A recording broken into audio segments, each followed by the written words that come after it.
mga karaki, mayroon na ako ditong nakamarinate na chicken. 8 hours ko ito minarinate mga karaki. Ang aming lulutuin ngayon ay chicken pochero. Panoorin nyo lang itong video mga karaki. Nakahanda na rin ang mga ricados. Sliced potato, sliced carrots, bagu beans, green and red bell peppers. At meron pang tomato, garlic, and onions. Ayan mga karaki. At ngayon mga karaki, magpainit na tayo ng mantika. Ang una naming gawin dito mga karaki, ipiprito muna namin ang patatas, carrots, bagu beans, and bell peppers. Iuna muna natin paglagay ang patatas. Ayan mga karaki.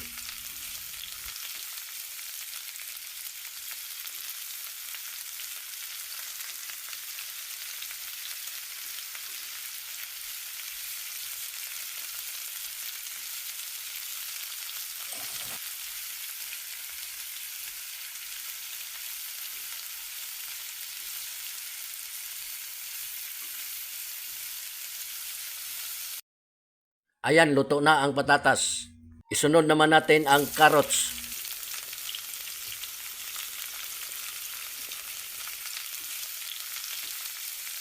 Ayan mga karaki.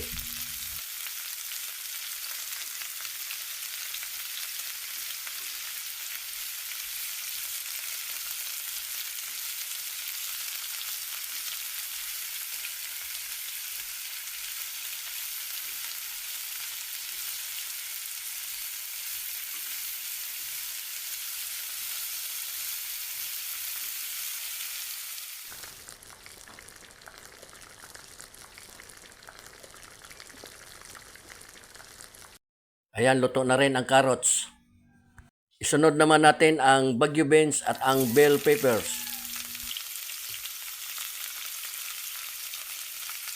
Pinagsama paglagay ang bell peppers at ang bagu beans, mga karaki.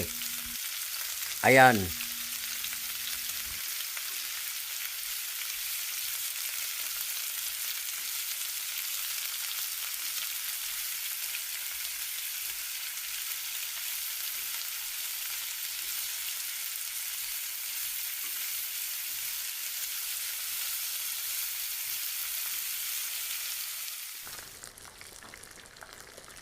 Ayan na mga karaki, luto na ang ating mga ricados. At ngayon mga karaki, isunod na natin paggisa ang chicken. Una, bawang.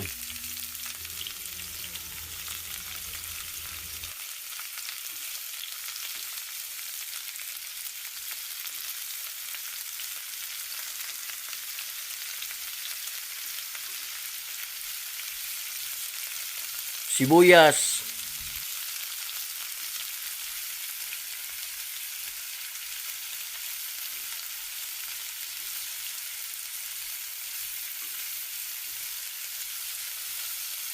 Isunod ang kamatis.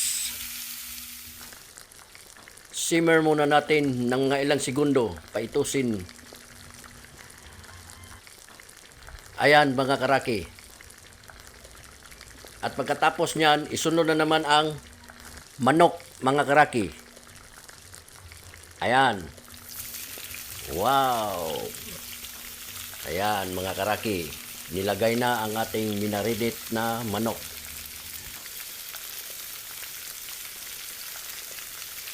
I-simmer muna natin ito ng mga 5 minutes para paitusin. Ayan. Takpan muna natin. After 5 minutes, check muna natin at haluin. Ayan mga karaki, haluin muna natin ito para ma-mix well at ma-absorb ang mga panimpla at ang minarinate sa ating chicken, mga karaki. Ayan mga karaki. Takpan muna natin para palambutin ang chicken. Tingnan muna natin. Ito mga karaki, check muna natin ito para lagyan natin ng ketchup. Ayan. Yan. Pwede na ilagay ang ketchup mga karaki.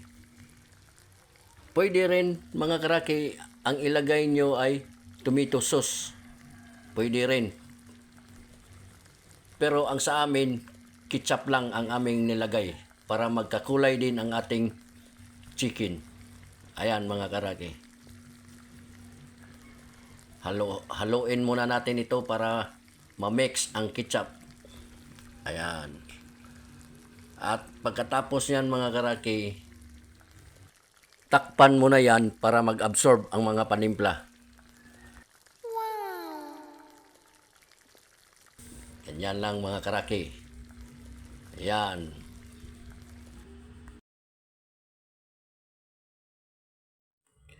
Ito na mga karaki. Lagyan na natin ng sabaw ang ating nilutong chicken pochero. Ayan.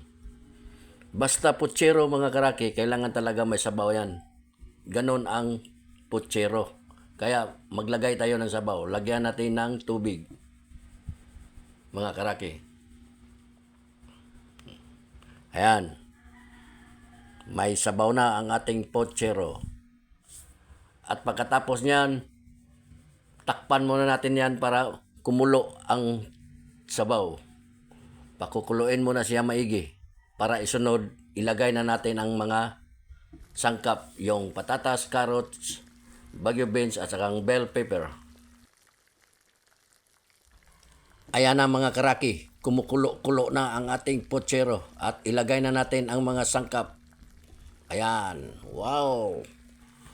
Ayan mga karaki. Luto na ang ating pochero mga karaki. Tingnan nyo maigi. Wow, ang sarap. Pakuluin muna natin ng isang beses. Ito na mga karaki. Luto na ang ating chicken pochero. Ayan, panoorin nyo maigi mga karaki. Wow, ang sarap. Ayan. Pwede rin gawin pochero ang beef or pork. Masarap din yun gawing pochero. Ayan na mga karaki. Luto na ang ating pochero. Chicken pochero. Yan.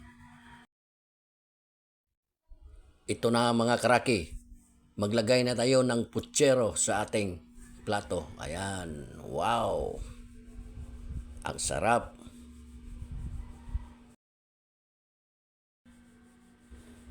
Kainan na. Pochero. Chicken pochero. Ayan mga karaki. Ganyan lang ang pagluto ng pochero mga karaki. Hanggang dito na lang. Maraming salamat. God bless us all. Bye-bye.